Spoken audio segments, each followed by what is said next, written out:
আপনি বাংলাদেশে এখান থেকে যদি আপনি ঢাকা যান, 500 টাকার একটা নোট যদি উপরের পকেটে নেন, নিয়ে যদি সাতক্ষীরা থেকে বাসে উঠেন, গুলিস্তানে নামার পরে দেখবেন আপনার 500 টাকার নোট নাই। কপাল ভালো হইলে পকেট কেটে লইয়া যেতে পারে, কপাল ভালো হইলে আবার সেই রাস্তায় গাড়ি আটকে ডাকাতিয়া করতে পারে। আপনারা এটা আবার কি করেন? পরের নাই তো আমরা করছি চাইলাম ওয়াজ করে যাইতেছি, ডাকাত রাস্তার ভিতরে ধরে একটা, হুজুর আসসালামু আলাইকুম, হুজুর আপনার খুব ভক্ত আমরা, আপনার খুব ওয়াজ শুনি, তো হুজুর কিছু মনে করেন না, যা পাইছেন দিয়া যান। দেখে হুজুর অন্যান্য মানুষের টাকা ডাকাতি করে আমার টাকার ভিতরে ভেজাল আছে, আপনার টাকায় কোনো ভেজাল নেই, একেবারে হালাল। কি হালাল?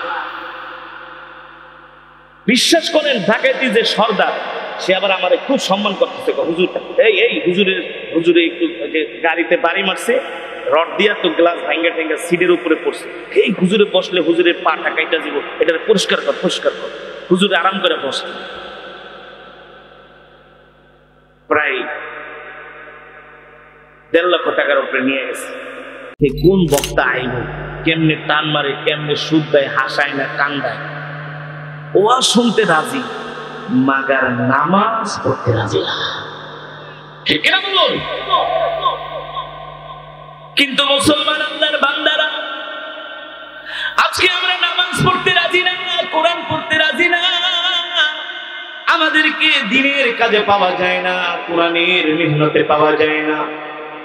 অথচ আল্লাহর রাসূলের সাহাবীরা এই কোরআনের জন্য জীবন দিয়েছেন, শহীদ হয়েছেন, রক্ত দিয়েছেন, নিজের সম্পদ আল্লাহর রাস্তায় দান করেছেন, হিজরত করেছেন, হিজরত, মা ছেড়েছেন, বাবা ছেড়েছেন, ভাই ছেড়েছেন, স্ত্রী ছেড়েছেন, সন্তান ছেড়েছেন, কিন্তু আল্লাহর কোরআন ছেড়ে দেয় নাই। আর আজকে আমরা বাংলাদেশের মুসলমান, আমরা সব করতে রাজি, কিন্তু কোরআন ধরতে রাজি না। আজকে যদি আমাদের দেশে, আমাদের সমাজে কোরআনের আইন থাকতো, ঠিক কিনা বলে? কিসের আইন?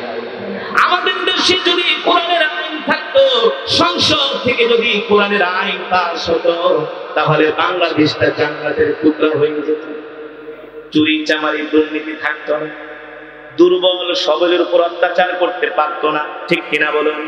একটা বেচারা গরিব রিক্সাওয়ালাকে 5 টাকার জন্য গালে থাপ্পড় দিতে পারতো না, একটা জুতা চোরকে 2 রাত পিটায় তার মেরুদণ্ড ভেঙে দিতে পারতো না, ঠিক কিনা বলেন?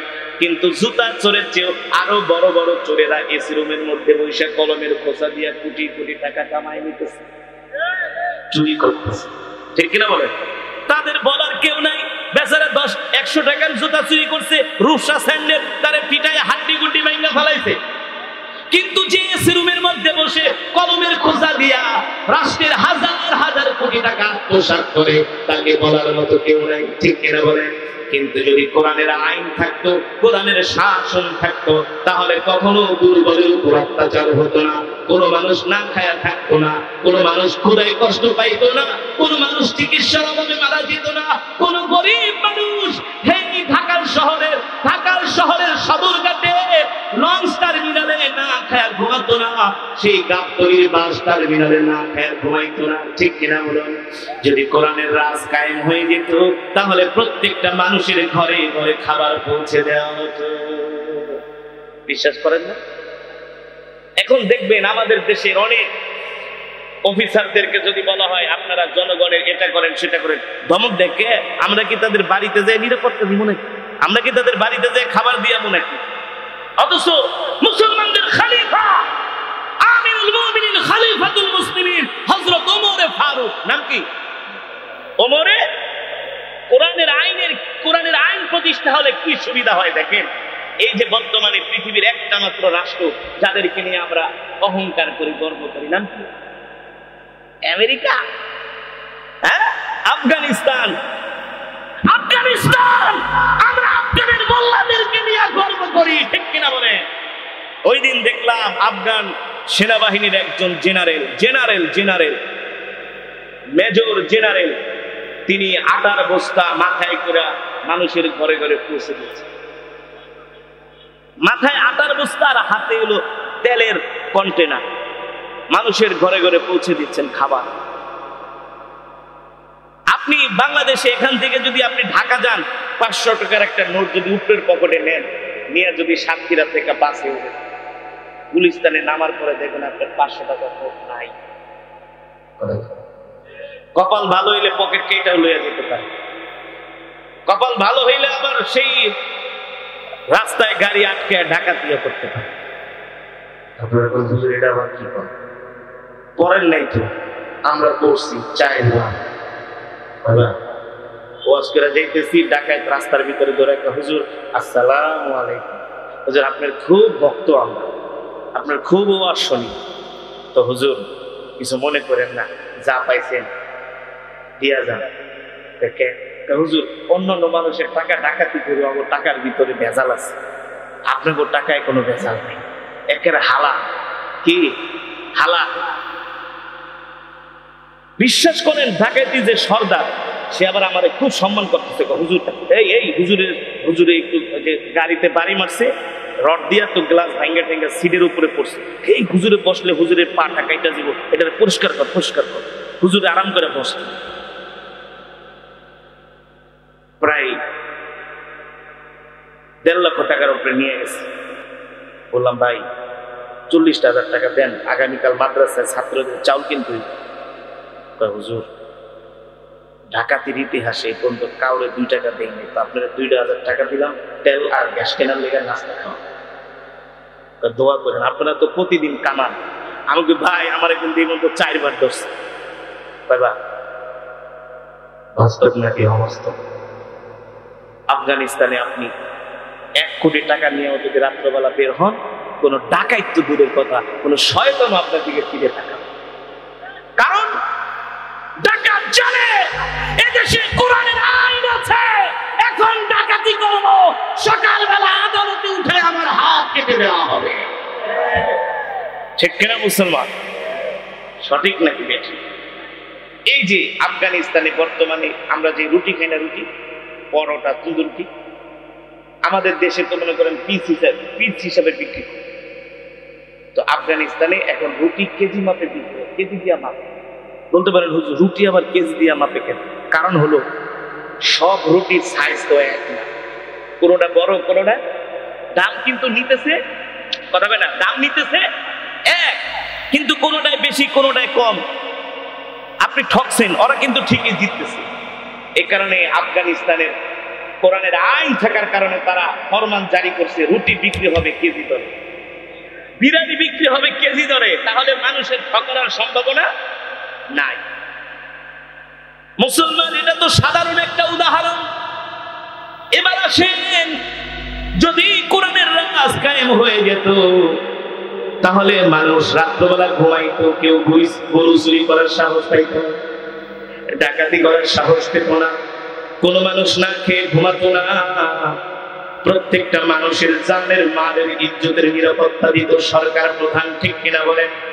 যেমন করে রাসূলের সাহাবী ওমর ইবনুল খাত্তাব রাদিয়াল্লাহু তাআলা আনহু, মুসলিম জাহানের খলিফা, একদিন ওমর মরুভূমি দিয়া হেঁটে যাচ্ছে, একটা বৃদ্ধ মানুষ ওমরকে দেখে ডাক দিছে, তাআল এদিকে আসেন, আপনার কাছে আমার একটা নালিশ আছে। বলে কি নালিশ? আপনি কি জানেন ওমর কোথায় থাকে? বলে ওমর তো থাকে তার হেডকোয়ার্টার মসজিদে নববীতে। কেন তুমি ওমরকে খুঁজতেছো? ওই মহিলা জানে না তিনি হলেন ওমর। বলে ওমরের সাথে আমার একটা কথা আছে, তার একটা বিচার আছে আমার কাছে। সাধারণ জনগণ খলিফারে থ্রেট দেয়, তার নামে আমার একটা বিচার আছে, কি আছে? আর এখন যদি যারা বড় বড় নেতা, যদি কোন নেতা আপনার একটা বিচার আছে আমার নামে, এক থাপ্পড় দিয়ে দাম 32টা চলে, সঠিক নাকি বেঠিক? বলে ওমরের সাথে আমার একটা কথা আছে, তার কাছে আমার একটা বিচার আছে তার নামে।